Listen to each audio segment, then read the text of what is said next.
Okay, this is 5.6 double angle properties. Okay, these are on your formula sheet, so make sure you go ahead and get these out. These are on the back side, and you do not have to memorize these. You'll be given a formula sheet with these to use on a quiz or a test.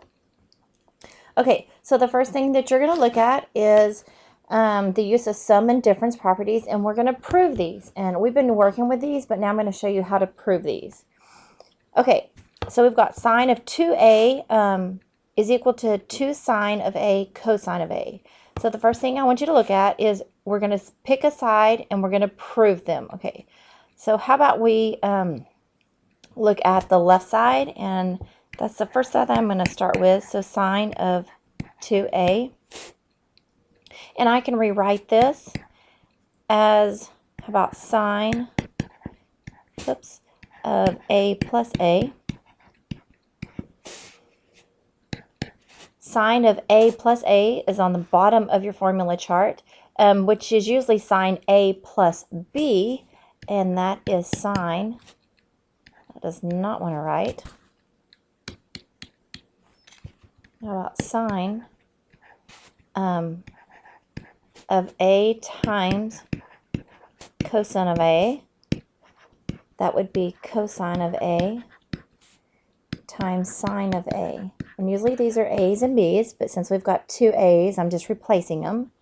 And then sine of a times cosine of a plus cosine of a times sine of a, that would be equivalent to 2 cosine of a times cosine of a. And that's what we wanted. Okay, let's try to prove this one. Cosine 2a, and I want to see if it is equal to cosine squared a minus sine squared a. And I'm going to kind of go the same route, and I'm going to start with the left side and say cosine of 2a. And I'm going to say that is cosine of a plus a. And I'm going to find a sum and difference property at the bottom of my sheet that is equivalent to that. And that would be cosine a times cosine a minus sine a and times sine a. And of course that is equivalent to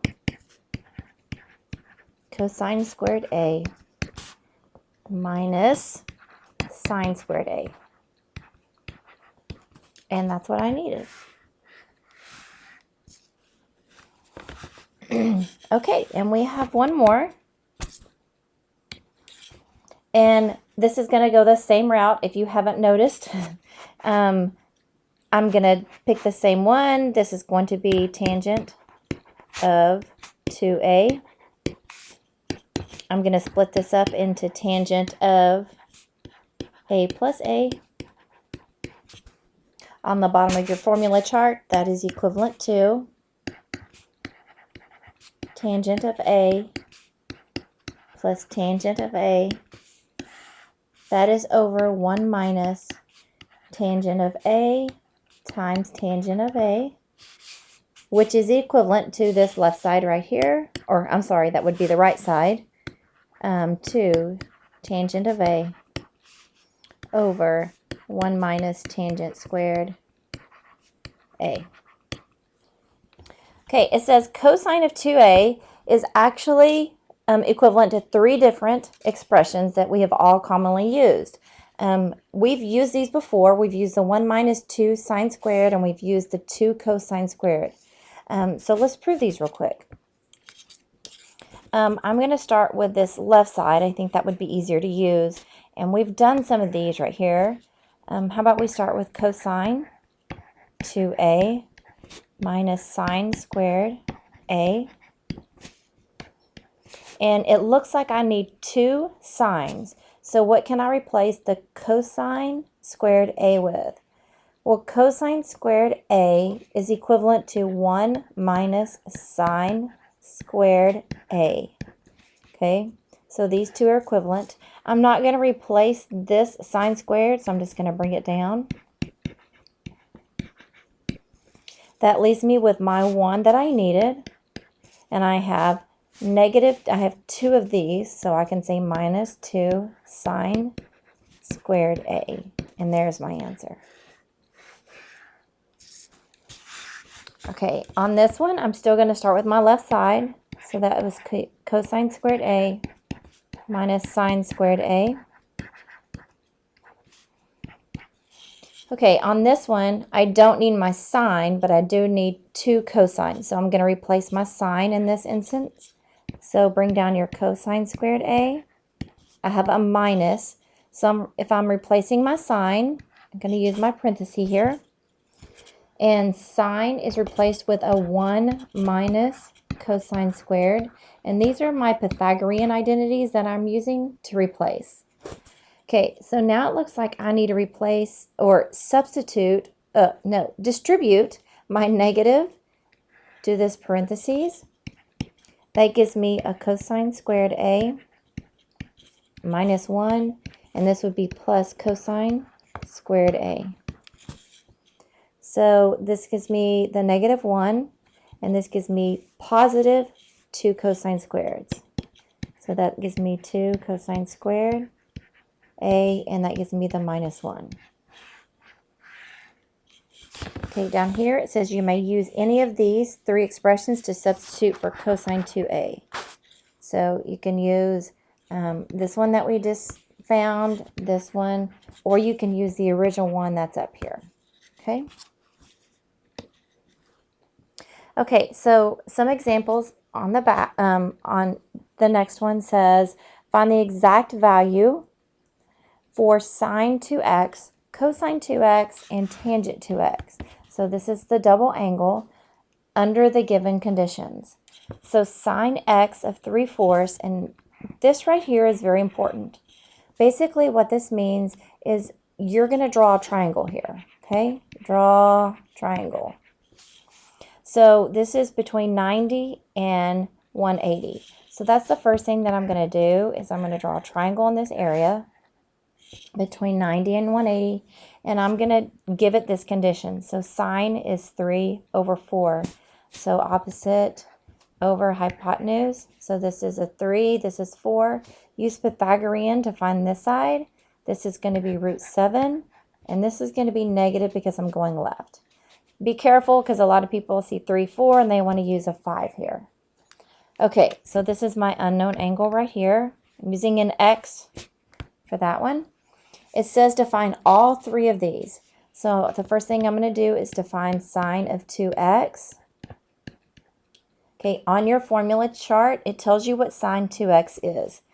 And I'm going to use 2 sine x times cosine. That's the formula it gives you. Okay, so this is 2 times, I already know sine x is 3/4. Now I need to find cosine of this, and cosine is going to be negative √7/4. When I multiply these, you can put 2/1 if you want to. Multiply straight across. This would be negative 6√7/16. And if I simplify this one more time,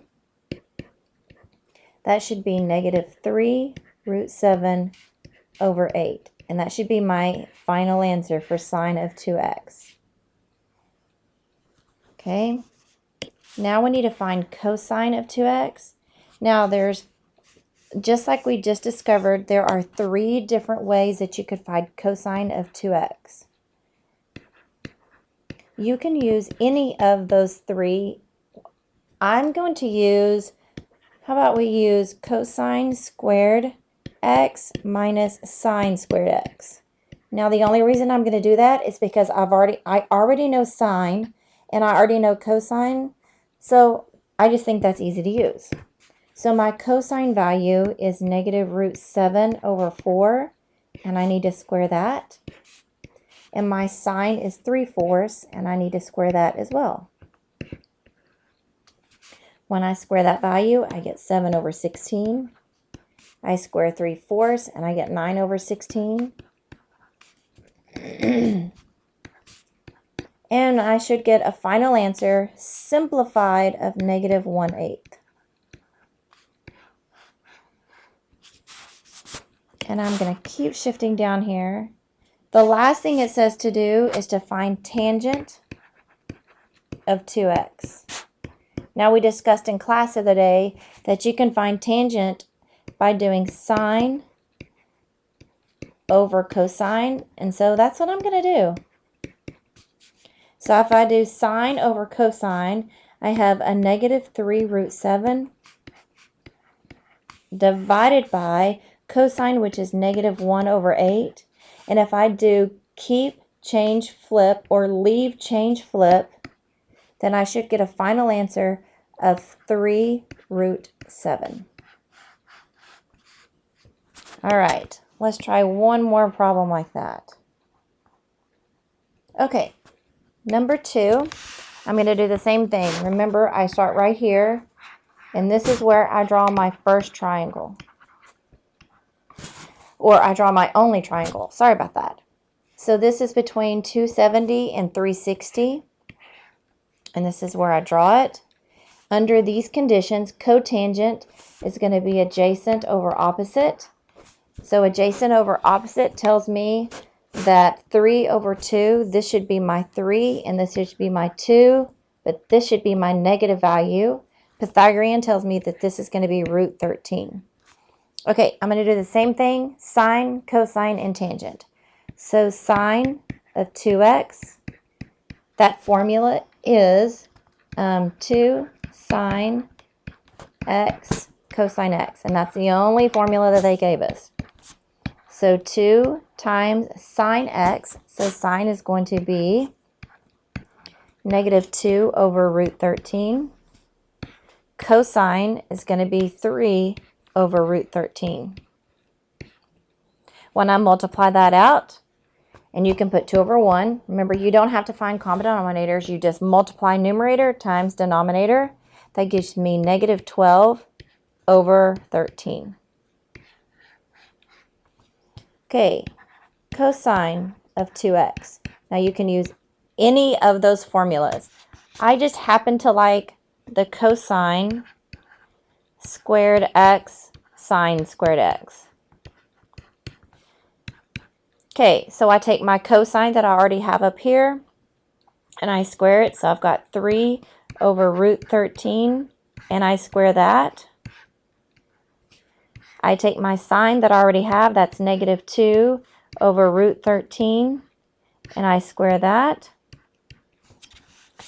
And I should get a final answer of 5 over 13. Now I take my tangent of 2x, and I'm going to go ahead and use sine 2x over cosine of 2x. And my sine is negative 12 over 13 divided by my cosine, which is 5 over 13. And I leave, change, flip, and I get a final answer of negative 12 over 5.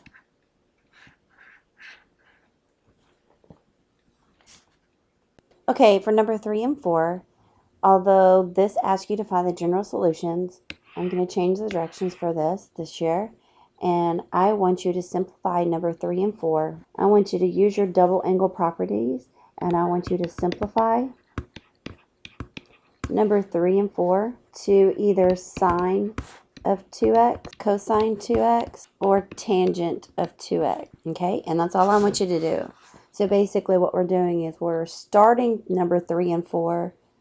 If we can simplify these to one of the double angle properties, we should be able to go to this right here. Okay, so if you're looking at that on your formula sheet, 4 sine x cosine x, this should right here look like one of your double angle properties.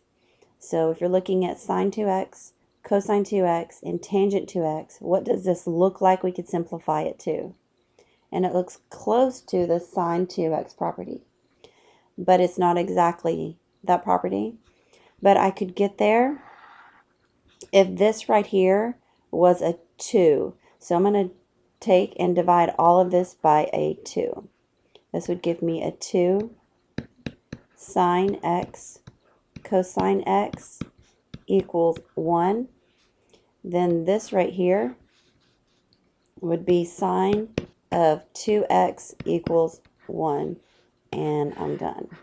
Okay, on the right side, what could I do over here? Looking at your formula sheet, what does this look like it could simplify to? And I'm looking at the left side. Could it simplify to sine 2x, cosine 2x, or tangent 2x? And this is actually one of your properties already. This is cosine of 2x. And I want you to remember that this one right here, this is already rationalized. You could write it as is, but I'm going to go ahead and unrationalize it. So if I needed to move on from here, I could. This is 1 over, or negative 1 over root 2. And that one is done as well. Use your double angle properties to work whenever one of your arguments is twice as large as the other. For example, sine of 14x. Now really, don't make this harder than it is. I'm just replacing it. So if I have sine of 14x, I can replace 14x with a sine 2 times 7x. And then I'm just replacing all of my x's with sine of 7x. So my formula says sine x, or it says, this is what it says, sine 2 times sine x cosine x. So I'm replacing all my x's with a 7x. So I'm going to say sine 7x cosine 7x. So that's what they're asking for. Okay, how can I replace 26x with 13? Well, tangent says 2, and I'm going to replace it with a 13. This now equals 26. So I'm going to take my formula now, and every time it says x, I'm going to replace it with a 13. 13x. So this is tangent. I'm going to replace this with a 13x over 1 minus tangent squared 13x. Every time you see an x, replace it with a 13x. Okay, now cosine has 3 different formulas. I only want the one that has sine in it. So take your cosine of 2, replace the x with a 5x. I only want the one with sine. So 1 minus 2 sine squared, and here's my 5x. And that's all you have to do.